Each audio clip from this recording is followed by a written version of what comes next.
Allez, nous retrouvons à présent nos équipes au Tour cycliste du Poitou-Charentes. 2 étapes aujourd'hui, une centaine de kilomètres ce matin et un contre-la-montre cet après-midi. Patricia Perrin nous attend à Loudun. Bonjour Patricia, racontez-nous comment s'est déroulée cette 3e épreuve. Bonjour Marie-Noël, alors cette matinée s'est déroulée sur les chapeaux de roue. Les coureurs n'ont pas traîné entre Montcontour et Loudun, 109 km et nous allons découvrir les images de l'arrivée. Une arrivée au sprint et un sprint qui a été remporté par le leader de ce classement général, par l'Italien Elia Viviani. Elia Viviani, ancien champion olympique, et Elia Viviani qui est à nos côtés. Merci d'être avec nous. Ça va? Ça s'est bien passé? Comment ça s'est passé ce sprint final? Yes, the stage was hard, but yeah, we have double stage also the time trial, and with the crash of yesterday was not easy, but the team do a super good job, and Consonni also do a good lead out. So I'm happy with this second win, and yeah, we try for one more tomorrow. Donc voilà, c'était très difficile, hein, c'était encore très tendu et très rapide aujourd'hui. Il avait, vous vous souvenez, il a chuté, hein, donc il a énormément de blessures d'hier. Il n'a pas très bien dormi, mais toute l'équipe, comme depuis le début de la semaine, a fait un gros travail pour l'amener dans de bonnes conditions sur cette étape.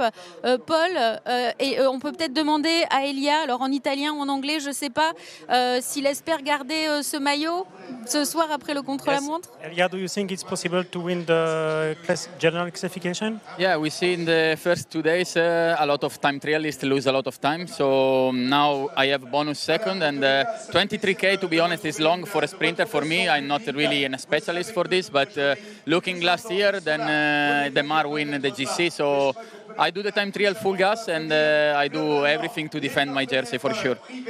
Ouais, en tout cas, il nous dit que voilà, certes c'est un sprinter, mais il a quand même accumulé des secondes de bonification depuis le début de ce Tour Poitou-Charentes. Et puis cet après-midi, il va en tout cas le faire à fond et essayer de rééditer les sprinters des années passées, comme Arnaud Démare l'an passé. Paul Brousse, vous êtes notre consultant. Ce sont des surhommes. Une chute hier, on voit il y a des bandages de partout. On a vu son genou hier.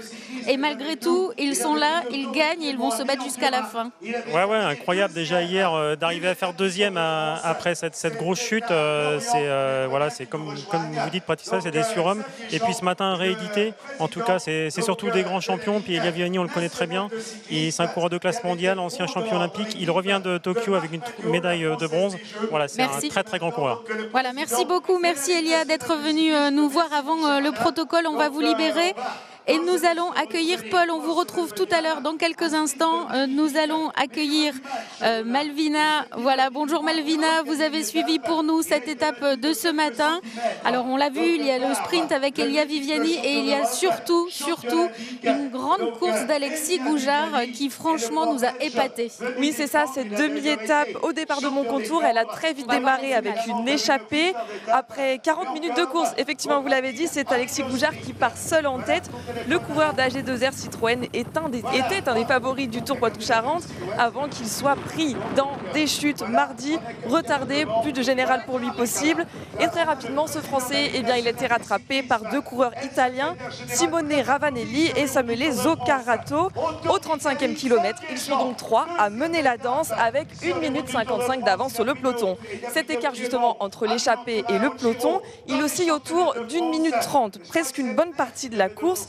Mais le peloton, il n'a pas vraiment envie de rattraper ses hommes de tête. Il ne veut pas risquer de subir quelques attaques dans les tout derniers kilomètres.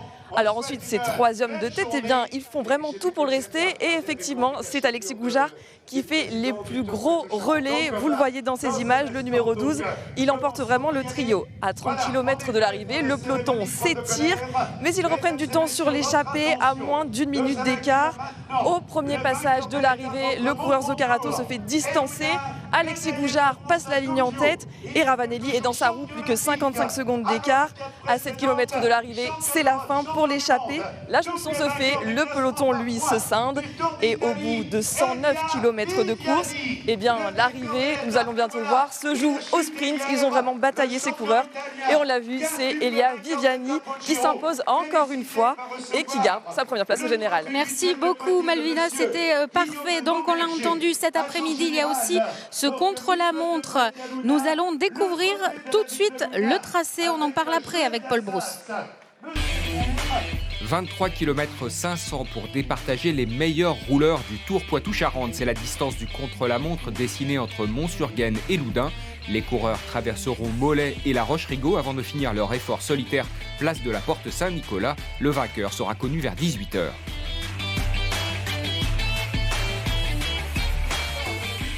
On enlève vite. Paul Brousse, vous êtes en notre compagnie. Donc un favori, quelques favoris pour ce contre-la-montre et pour le général, surtout pour le général. On voit qui? Franck Bonamour, on va voir quelques images. Oui, c'est ça. Alors pour la victoire d'étape, je pense que Bruno Armirail est le grand favori pour cet après-midi. Pourquoi pas Connor Swift? Et puis pour le classement général, Viviani, je pense qu'il est de plus en plus motivé. Il a repris 6 secondes de bonification ce matin. Et voilà, après, on espère aussi peut-être voir Franck Bonamour dans son meilleur jour. Il est très en forme. Et en Franck tout cas, Bonamour, le combatif du dernier Tour de France. le super combatif, deuxième du récent Tour du Limousin, qui est en très grande forme. Donc 2 Français favoris pour le contre-la-montre et pour le général. Oui, c'est ça, ouais. Je pense qu'on va retrouver ces deux noms, Bruno Armirail et puis Franck Bonamour aux premières positions cet après-midi. Est-ce qu'il peut y avoir une surprise? Oui, une surprise, pourquoi pas John Archibald, l'anglais de l'équipe rallye, de l'équipe, j'ai perdu l'équipe, pardon. John Archibald qui est un excellent rouleur. Pas trop de références parce qu'il est encore jeune, mais on peut le voir créer la surprise peut-être. Oui. Merci beaucoup Paul. Donc on vous donne rendez-vous pour suivre sur Noah ce contre-la-montre. Il nous dira peut-être qui remportera le TPC 2021. Merci Patricia et merci à toutes nos équipes sur place. Et puis on vous donne rendez-vous ce soir aussi dans notre JT de 19h.